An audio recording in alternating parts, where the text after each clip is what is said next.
Floor. जनाब, मैं आपको बताना चाहता हूं कि पिछले वर्ष पहली बार शुरुआत की गई ताज महोत्सव के दौरान फोटोग्राफी कंपटीशन की। इस फोटोग्राफी कंपटीशन में आगरा के अंदर फोटोग्राफी के प्रति लगाव और झुकाव यूथ में बढ़े और लोगों में बढ़े, इस बात का विशेष ख्याल रखा गया था। जी। पिछली बार काफी सारी एंट्रियां हमारे पास आई थी, जिसमें हम लोगों ने उसमें प्राइज विनिंग किया था।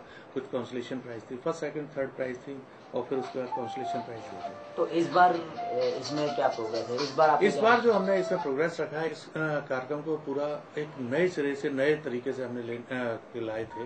पिछली बार जो हमारी कमियां थी, उन कमियों को हम दूर करते हुए इस बार नया आयाम दे रहे हैं।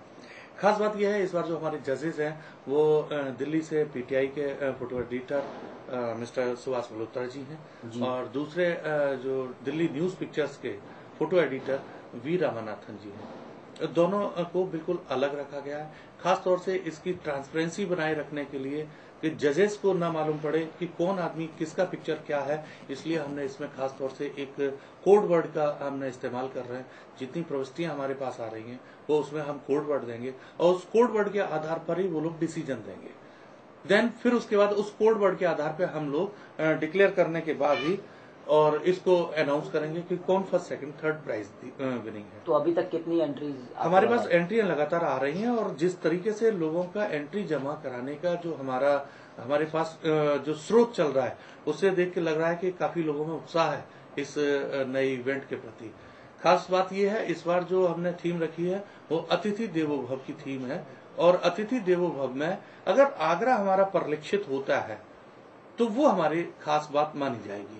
ये बहुत स्पेशलिटी है। अतिथि देवो भव एक अपने आप में बहुत बड़ा विस्तृत सब्जेक्ट है, कोई भी कहीं पे भी भेज सकता है, लेकिन खासियत ये मानी जाएगी अगर अतिथि देवो भव पिक्चर में जो सब्जेक्ट के साथ साथ ऑब्जेक्ट के रूप में अगर आगरा परिलक्षित हो रहा है तो वो हमारे लिए बहुत ज्यादा वैल्यूएबल होगा। अच्छा, इसका भविष्य क्या देखते हैं? क्योंकि जिस तरह से यूथ को प्रमोट कर रहे हैं आप इस कंपटीशन से, तो इसका फ्यूचर क्या है? देखिए, मैं आपको ये बता देना चाहता हूँ कि जिस स्तर से हम लोगों ने शुरुआत किया था और आज जो हमें उसके अनुसार दूसरे वर्ष में ज्यादा से ज्यादा एंट्रियां मिल रही हैं, इसको लेके हमें लगता है भविष्य बहुत उज्जवल है, और लोगों में और खासतौर से यूथ में और स्कूली बच्चों में बहुत सारा इस बात का क्रेज है कि हम फोटोग्राफी अपनी सुधारें और फोटोग्राफी के अंतर्गत आए।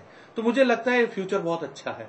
फोटोग्राफी अब सब्जेक्ट ही अपने आप में बहुत विस्तृत सब्जेक्ट है। जी, जैसा कि ऐसा होता है कि कैमरे जो होते हैं वो लोगों का अलग अलग कैमरा यूज करते हैं। कोई प्रोफेशनल फोटोग्राफर है वो अलग, तो जो यंग जनरेशन के लोग हैं उनके पास तो शायद प्रोफेशनल कैमरे नहीं होते होंगे, तब क्या जजिंग करने के टाइम में किस तरह से इसको कंसीडर किया जाएगा? देखिए, मैं यहाँ एकदम स्पष्ट कर देना चाहता हूँ, ये जरूरी नहीं कि कैमरे प्रोफेशनल हों। जी, एमेचर लोग भी जो अपने छोटे कैमरों से खींचते हैं, आजकल डिजिटल कैमरे अपने आप में छोटे कैमरे भी बहुत पर्याप्त होते हैं, जिनमें काफी बड़े बड़े मेगापिक्सल्स के रूप में आए। 18 मेगापिक्सल 21 मेगापिक्सल तक के कैमरे छोटे कैमरों में आ गए। उनसे जो पिक्चराइजेशन होता है उसका भी रिजल्ट जो प्रोफेशनल कैमरे हैं उनके लगभग बराबर का टक्कर का होने लगता है।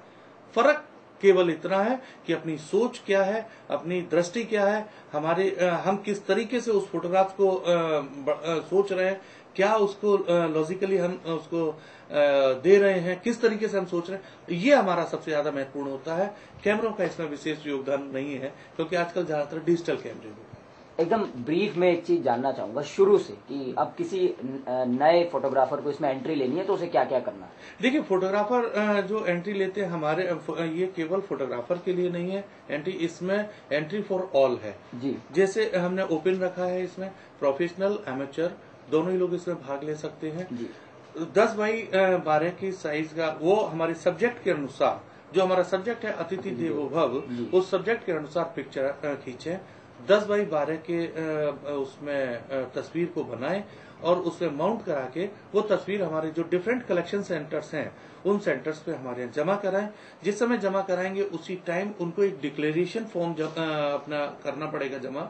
उस डिक्लेरेशन फॉर्म में ये बात क्लियर होगी कि वो तस्वीर आपकी खींची हुई है, किसी और का उस पर कोई हस्तक्षेप नहीं होगा। अगर तस्वीर आपकी खींची हुई तस्वीर पे, किसी फोटोग्राफर की खींची हुई तस्वीर पे किसी दूसरे का हस्तक्षेप होता है तो वो तस्वीर, उसकी जांच करने के बाद उस तस्वीर को निरस्त भी किया जा सकता है। एक बात और कि क्या फोटो को एडिटिंग करने के बाद भी दिया जा सकता है? ये उसके ऊपर डिपेंड करता है वो फोटो किस तरीके से एडिट करता है। लेकिन जो सब्जेक्ट है, हम बेसिकली जो सबसे ज्यादा अपना जो ध्यान रखेंगे वो सब्जेक्ट के ऊपर रखेंगे कि सब्जेक्ट हमारा क्या बोल रहा है। जी बहुत बहुत धन्यवाद हमसे बात करने के लिए और शुभकामनाएं आपको इस इवेंट के लिए। Thank you.